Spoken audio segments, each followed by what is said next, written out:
Ebbene sì, oggi andremo a rispondere alla domanda che tutti quanti si fanno. Ma quanto costa diventare un pilota di MotoGP? Benissimo, ora andiamo a scoprire.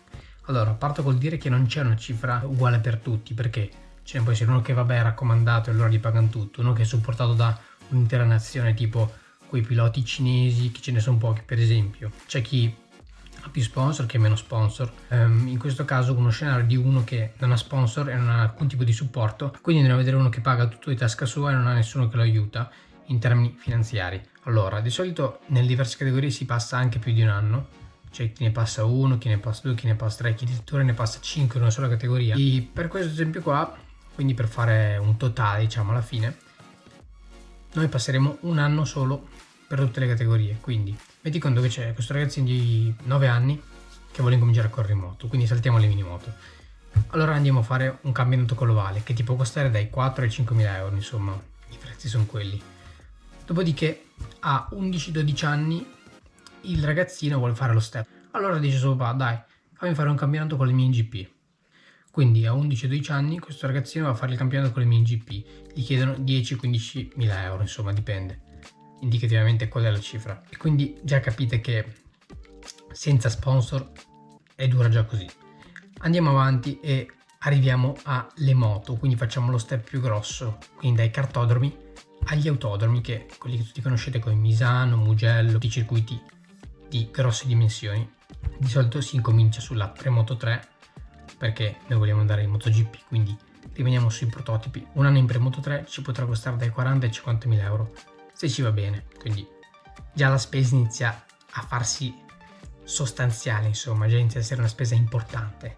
Ovviamente non è il nostro caso perché noi abbiamo detto che rimaniamo un anno in tutte le categorie, però normalmente qui ci rimane anche 2-3 anni, quindi vi lascio immaginare le spese. Idealmente uno verso i 16 anni, anche un po' prima, anche un po' dopo, quindi dai 15 ai 17, andrebbe a fare la Moto 3. In questo caso prendiamo la Moto 3 del CIV. Per fare la Moto 3 del CIV con un team che si rispetti 90-100 mila euro, van via. A questo punto quasi 18 anni, quindi si aprono le porte anche al mondiale e noi decidiamo di premiarci con una stagione al mondiale Moto 3. Una stagione al mondiale Moto 3 ci andrà a costare la modica cifra di 200-250 mila euro per una singola stagione. Vedete che queste cifre non sono sostenibili senza una sponsorizzazione o comunque un qualcuno che finanzia, perché non è che uno si sveglia al mattino 200.000 euro così e va a fare il mondiale in Moto 3. Dopo la Moto 3 che cosa c'è? La Moto 2, benissimo. Allora noi prendiamo la nostra bella valigetta con tutto il cash dentro, insomma andiamo da un team qualsiasi Moto 2, quanto vuoi, e quelli vi chiederanno 400-600 mila euro. Allora ci tengo a fare una precisazione, nessuno fa così ovviamente. Se il team è un team che non ha budget ti chiederà di più, ovviamente. Dovrai comunque portargli una cifra superiore a quella che loro spendono, comunque la stessa che loro spendono per fare una stagione. Fate conto che magari loro per fare una stagione spendono, che ne so, 500.000 euro, non ne ho idea, e allora vi chiederanno dai 500-600.000 euro per questo. Detto ciò, la MotoGP. In MotoGP non si è mai visto qualcuno che arriva, al contrario della Formula 1 come Stroll, che si compra un team e va a correre nel proprio team, così proprio soldi che ne abbiamo che cadono dal cielo.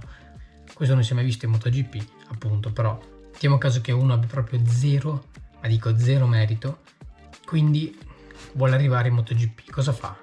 Prende sempre la valigetta di prima, la riempie un po' di più, va da un team satellite in questo caso, perché i team ufficiali dubito che prendano qualcuno con zero merito, e almeno deve coprirgli le spese, quindi dai 2 milioni e mezzo ai 3 milioni e mezzo di sicuro ve li chiederanno. Quest'ultimo scenario però è impossibile, perché MotoGP sono tutti forti, insomma, cioè non trovi uno che è scarso, quindi tutti i piloti avranno un minimo di merito, insomma un minimo di sponsor. Mentre al totale dei costi ipotetici, di questo esempio che abbiamo fatto sullo schermo, per darvi un'idea di quanto costerebbe arrivare in MotoGP passando un anno in ogni categoria senza sponsor. Ovviamente questo scenario è assurdo, perché nessuno, a meno che non sei, non lo so, uno sceicco che non c'è niente da fare nella vita e decide di andare in MotoGP così, non credo che nessuno nel mondo l'abbia mai fatto e mai lo farà. Detto ciò, non è uno scenario che può accadere, soprattutto per l'ultimo step, che è quello della MotoGP, che un team di MotoGP non ti dirà mai vabbè dammi 3 milioni ti facciamo correre, così come capita. No, alla fine non è che il primo che capita tira fuori i soldi e va. Quindi la cifra che è venuta fuori è una cifra molto assurda, perché può essere molta di più o molta di meno a differenza di quanti uno passa o che step fa per arrivare in MotoGP. C'è anche chi passa dalle derivate di serie e non fa per forza Moto3, Moto2, MotoGP.